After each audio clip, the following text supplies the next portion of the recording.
এই অ্যালবামে বাংলাদেশের বিভিন্ন সময়ের পুরাতন টাকাগুলো আমি যত্ন করে সাজিয়েছি। প্রত্যেকটা পাতায় টাকাগুলো এমন ভাবে রাখা হয়েছে যেন ইতিহাসটা জীবন্ত হয়ে ওঠে।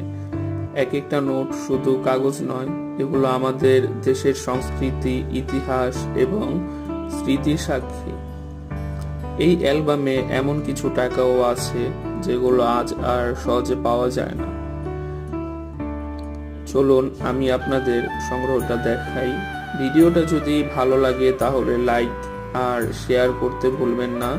আর যদি আপনারও পুরাতন টাকা সংগ্রহ করার শখ থাকে তাহলে কমেন্টে জানাবেন কোন টাকাগুলো আপনার সংগ্রহে আছে।